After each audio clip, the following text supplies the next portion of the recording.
नमस्कार मित्रांनो, 40 वर्षांनंतर अनेक लोकांच्या तोंडून एक वाक्य वारंवार ऐकायला मिळतं, आता पूर्वीसारखी ताकद राहिली नाही, मन कशातच लागत नाही, शरीर थकतन्य आणि मनही हरलंय. पण खरंच 40 वयानंतर माणूस फक्त शरीराने थकतो का? नाही, तो सर्वात जास्त थकतो जबाबदाऱ्यांच्या ओझ्याने. लहानपणी स्वप्न असतात, तरुणपणी ती पूर्ण करण्यासाठी धडपड असते, पण 40 वयानंतर आयुष्याची खरी परीक्षा सुरू होते.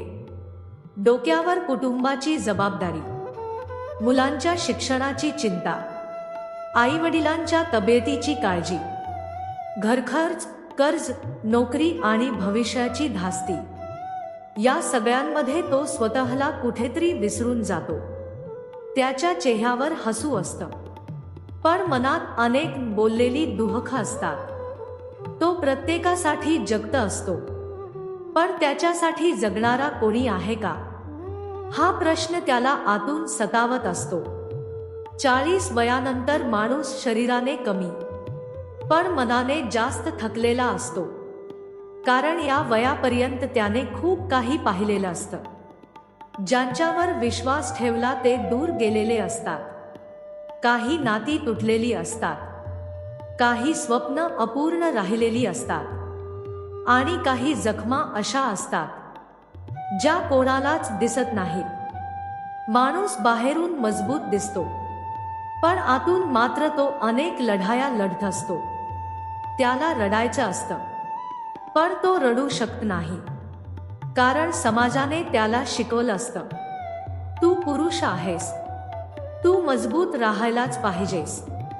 म्हणून तो आपल्या वेदना लपवतो आणि हसण्याचा मुखवटा घालून जगत राहतो.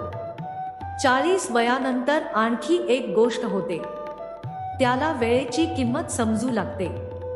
कारण आयुष्याचा अर्ध्यापेक्षा जास्त प्रवास मागे गेलेला असतो. तेव्हा त्याला जाणवतं, पैसा कमावण्यात खूप वेळ गेला, पण स्वतःसाठी जगायलाच वेळ मिळाला नाही. ज्यांच्यासाठी आयुष्य खर्च केलं, तेच कधी कधी त्याची किंमत विसरतात. ही जाणीव मनाला खूप थकवून जाते. मित्रांनो, जर तुमच्या घरात एखादा 40 वर्षांपेक्षा जास्त वयाचा व्यक्ती असेल, तर त्याला फक्त एवढंच सांगा, तुम्ही आमच्यासाठी खूप काही केलं आहे, आम्ही तुमची काळजी घेतो. कदाचित तुमचे हे काही शब्द त्याच्या थकलेल्या मनाला नवसंजीवनी देतील. आणि जर तुम्ही स्वतः 40 वर्षांपेक्षा जास्त वयाचे असाल, तर एक गोष्ट लक्षात ठेवा, तुम्ही थकलेले आहात म्हणजे हरलेले नाही. तुम्ही आजवर जे संघर्ष केले, त्यामुळेच तुमचं कुटुंब उभं आहे. थोडा वेळ स्वतःसाठी काढा, स्वतःवर प्रेम करा आणि आयुष्याने दिलेल्या प्रत्येक क्षणाबद्दल कृतज्ञ रहा. कारण 40 वर्षांनंतर आयुष्य संपत नाही. खरं तर इथूनच आयुष्याला नवा अर्थ मिळायला सुरुवात होते. धन्यवाद.